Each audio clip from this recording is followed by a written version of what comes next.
let's go right.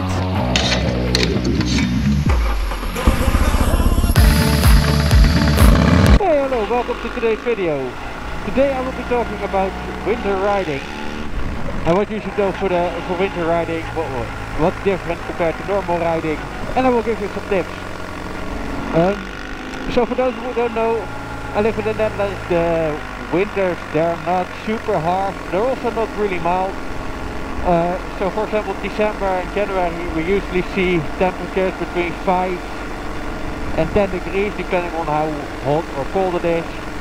At maximum temperatures, and at night sometimes dips below 0. If it's really cold we have like -10 as a minimum temperature. And okay, sometimes really, it's really rare, it's really cold. And we actually have some snow and ice. In principle, nowadays I just do riding for my own joy, so I don't commute with the bike. But I did do that in the past, and even back then I still commuted with, I think the lowest temperature I've been riding was like -7 or -8. Which is pretty chilly, I have to say. But nowadays I just do it for fun, but as long as it's dry, I don't really mind. No, I don't. If I go out for fun, I don't really look for the rain. I don't mind the rain either. But if I go for a day ride, I usually pick a dry day for that, and the temperature doesn't bother me that much.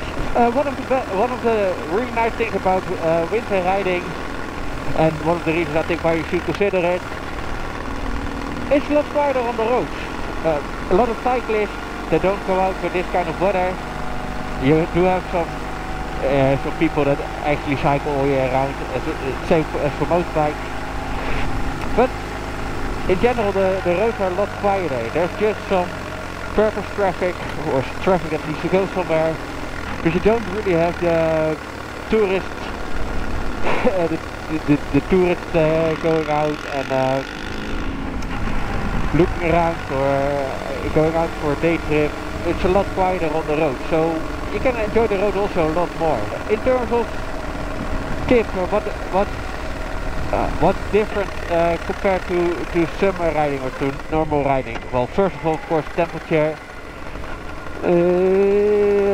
We'll see how we get through. So, okay, temperature is different compared to summer riding, of course. Days are shorter, that's also something that you need to take into account. And the roads don't dry up as quick as in the summer. So, those are really major differences, and especially say the drying up of the roads. And you can have some leaves that stay wet for a really long period of time. Those kind of things are really different, and you need to be a bit more cautious when riding. And that's, I think, that the major difference, that you need to be, you don't have the same grip levels, although in all honesty for street riding most people don't ever get near the grip levels or the limits of the tires, me included. That's a pity.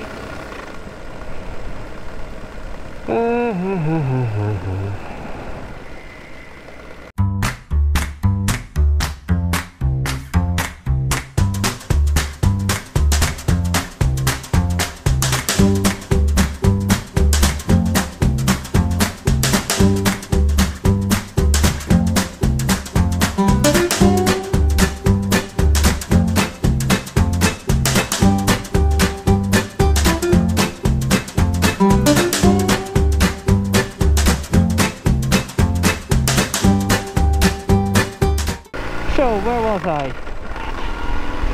Yeah, so temperature is different, the roads stay wet for longer, you have leaves on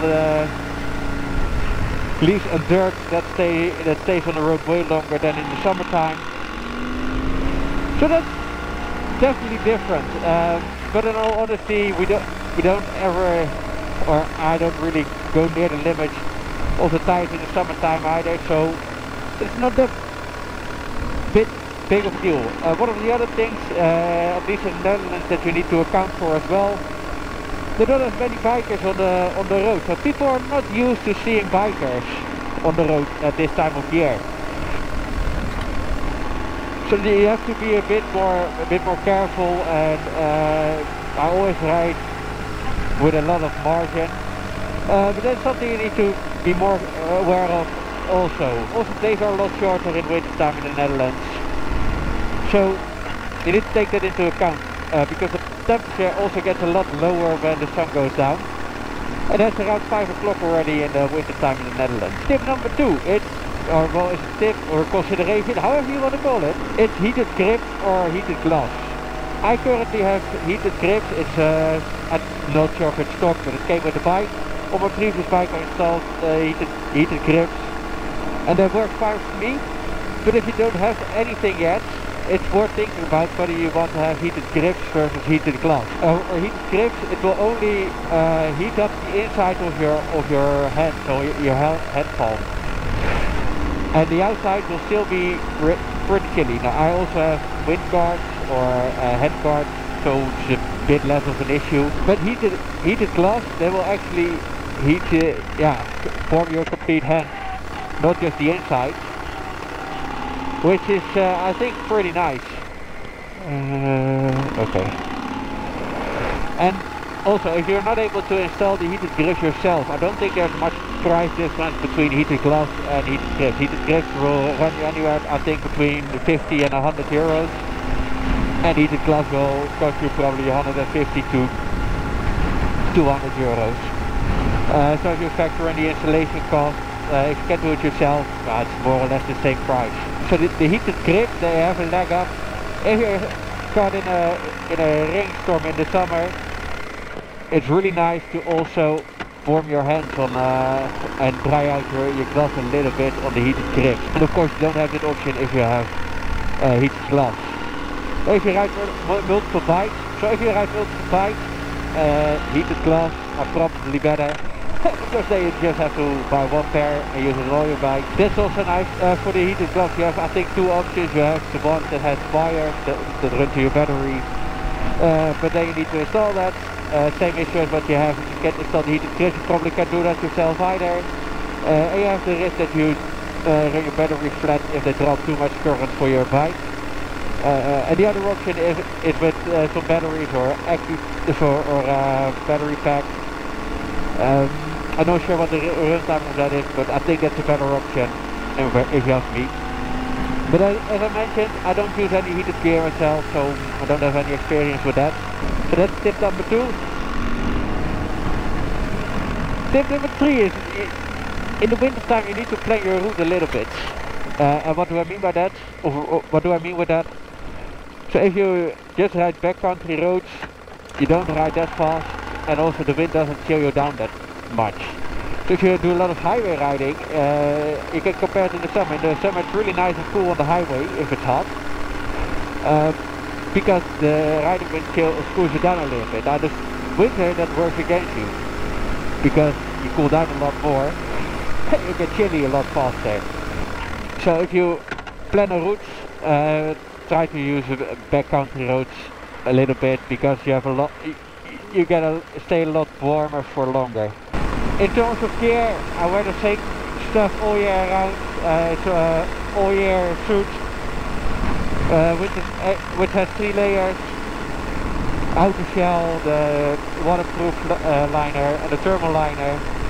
Currently, I just wear the outer shell and the ring liner. That's enough for this temperature. And typically, I don't wear the thermal liner until, say, 0 degree or below 0. Below this I just wear layers. Currently it's just a t-shirt and a sweater, and instead of the normal jeans I wear sweatpants, which is a little bit warmer. I think compared to the summer gear, the only real difference is the gloves, for obvious reasons. And I wear BV, or balaclava, I think it's called. I'll put a picture up here what I exactly wear. It's from Alpinestars, and it's basically just a big wind stopper. And one thing that you should also realize,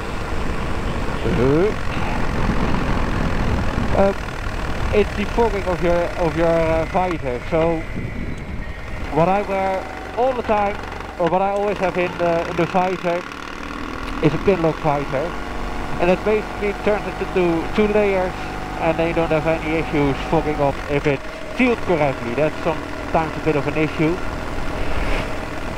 But with this stuff I'm comfortable, say to -5 degrees, or maybe -10 degrees, I don't know.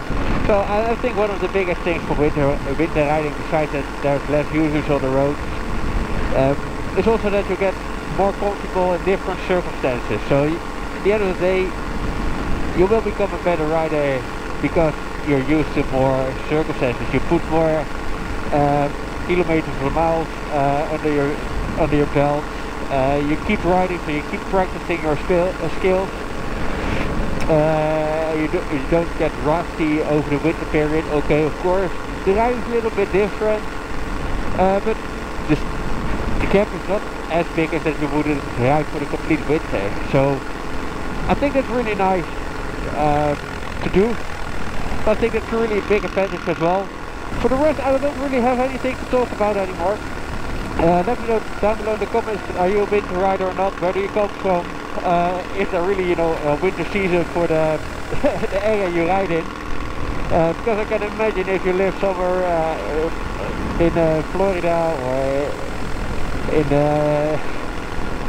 Spain, or I don't know where, wherever, you don't have a real winter season in there. So yeah, then there's no real point in a break.